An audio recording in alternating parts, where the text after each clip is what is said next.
15 شعبان کی رات میں ہمارے ملکوں میں جو ہمارے عجمی ملک ہیں اس میں وہ کچھ ہو رہا ہے جو نہ میرے نبی نے کیا، نہ صحابہ نے کیا، نہ تابعین نے کیا۔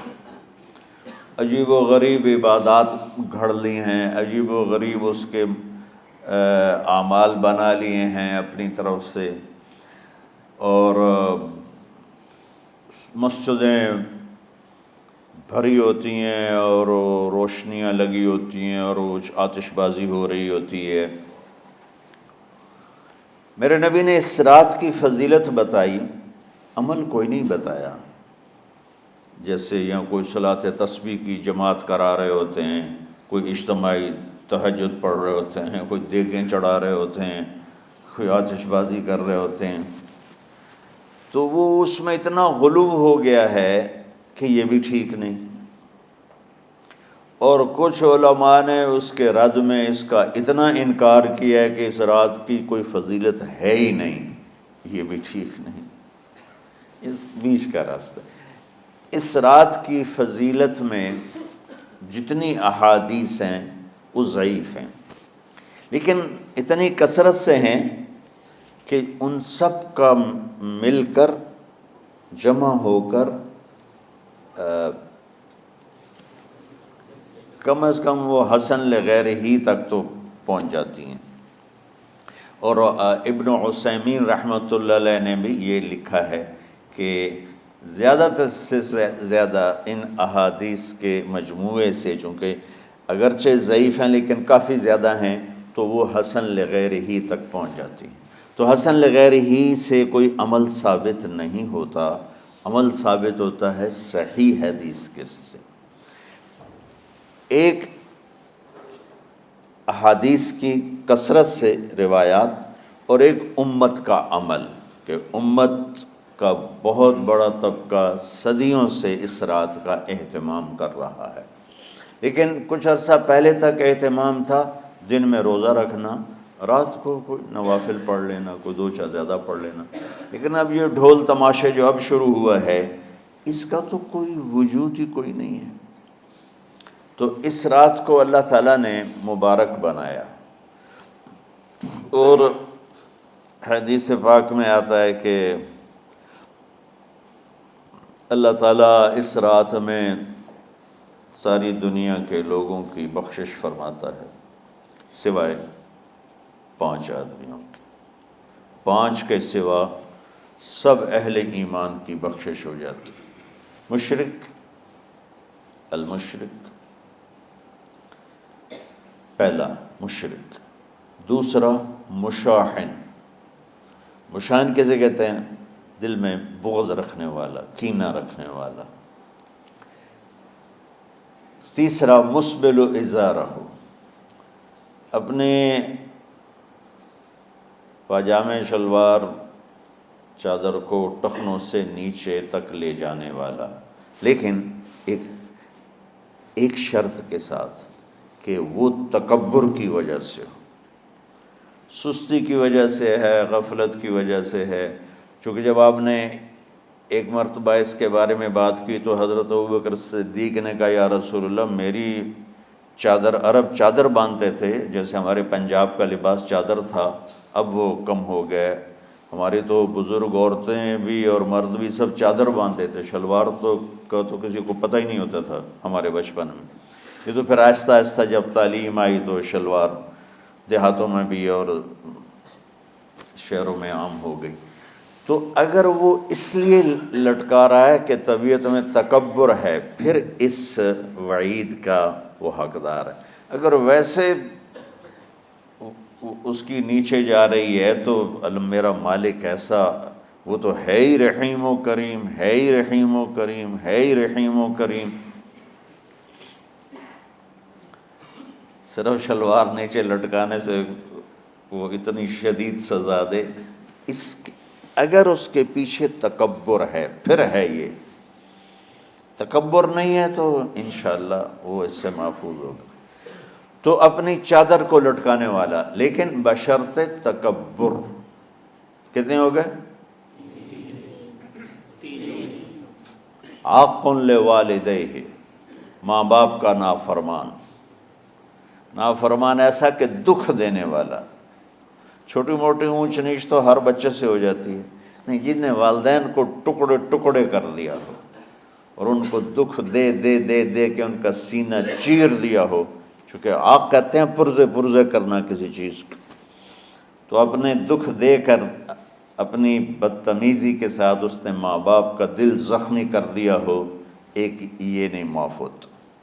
پانچواں، مدمن خمر، مسلسل شراب پینے والا، مستقل جو شراب کا عادی ہو. ان پانچ کو مؤخر کر دیا جاتا ہے.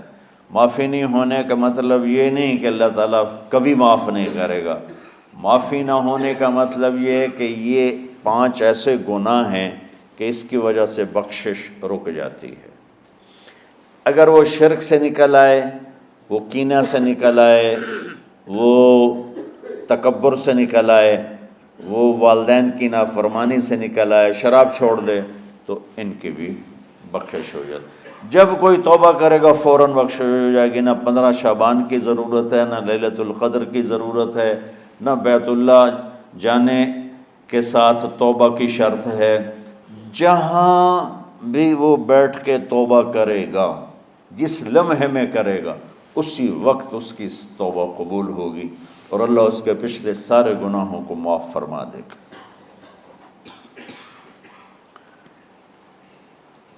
دن کا روزہ، رات کا قیام، زیادہ سے زیادہ قیام سے مراد نوافل ہیں، کوئی گھر میں پڑھ لے، کوئی مسجد میں پڑھ لے.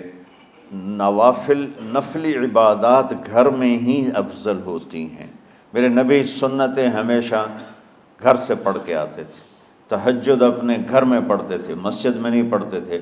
سوائے اعتکاف کے آپ اپنے نوافل سنتیں سب گھر میں پڑھتے تھے اور مسجد میں صرف فرض آ کے ادا فرماتے تھے. اور اس کے بعد بیٹھنا ہوتا تھا تو بیٹھ جاتے تھے، اٹھنا ہوتا تھا تو اٹھ جاتے تھے. تو اعتدال اللہ کو ہر چیز میں پسند ہے. دنیا جو مختصر ہے اس میں کیسے پسند نہیں ہوگا؟ آخرت جیسے معاملے میں بھی اللہ ہم سے کہہ رہا ہے اعتدال، امتن وسطا. ایسے عیسائیوں کی طرح ترک دنیا بھی نہ کرو، یہودیوں کی طرح دنیا کے پیچھے نہ پڑ جاؤ. رزق کے حلال بھی کماؤ، اپنے بچوں کو بھی دیکھو، اپنے فرائض کو بھی دیکھو جو دنیاوی ہیں، اور اللہ سے بھی اپنا معاملہ ٹھیک کرو اور درست کرو. بعد کے زمانے میں صحابہ کے بعد سے ہی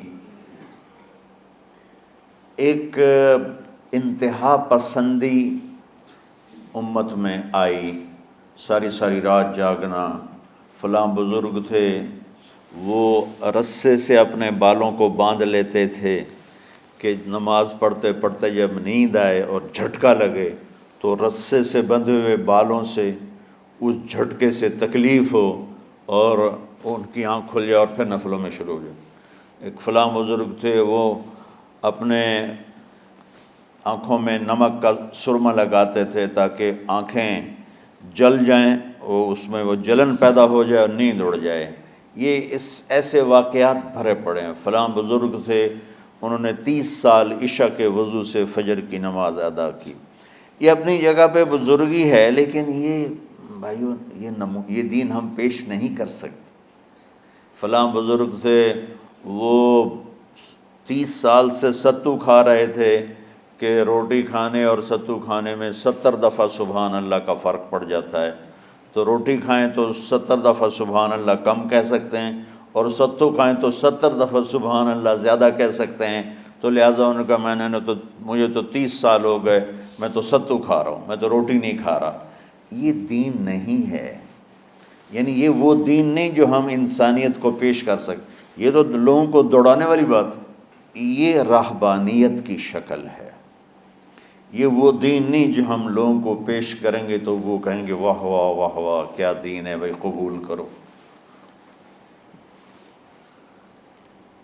یہ ایک قسم کا غلو آیا. میں ایک حدیث سناتا ہوں، بخاری شریف میں بھی ہے، مجھے اب ہر شے بھول گئی، لیکن وہ ہے نہی الغلو، اس طرح کر کے آپ لوگ زیادہ جانتے ہوں گے جو پڑھ رہے ہیں کہ غلو سے نہیں۔ حدیث آپ کو سب کو یاد ہوگی کہ 3 صحابہ آئے اللہ کے نبی کے گھر اور پوچھا کہ اللہ کے نبی رات کیسے گزارتے ہیں؟ تو گھر والوں نے کہا سوتے بھی ہیں، جاگتے بھی ہیں، کھاتے بھی ہیں۔ تو وہ تینوں آپس میں کہنے لگے وہ تو نبی ہیں، سوئیں بھی تو کوئی بات نہیں، اور شادی ہے کوئی بات نہیں، ہم تو نبی نہیں، ہمیں تو کچھ کرنا چاہیے۔ ایک نے کہا کہ میں ساری زندگی روزہ نہیں چھوڑوں گا، ایک نے کہا کہ میں ساری زندگی سوؤں گا نہیں، ایک نے کہا میں ساری زندگی شادی نہیں کروں گا۔ تو دیکھنے میں تو واہ واہ کیا بڑی بزرگی ہے بھائی، بڑے بزرگ ہیں۔ ہمارے نبی کو پتہ چلا آپ نے تینوں کو بلا لیا، کہا تم مجھ سے زیادہ اللہ سے ڈرنے والے ہو، میں تم سے انا اتقاکم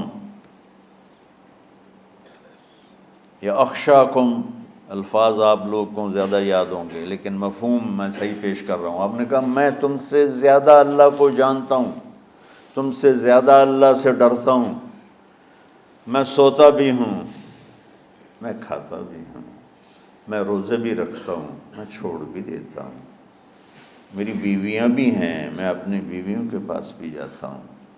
تم دین میں غلو سے بچو، پہلے امتوں کو ہلاک کر دیا دین میں غلو۔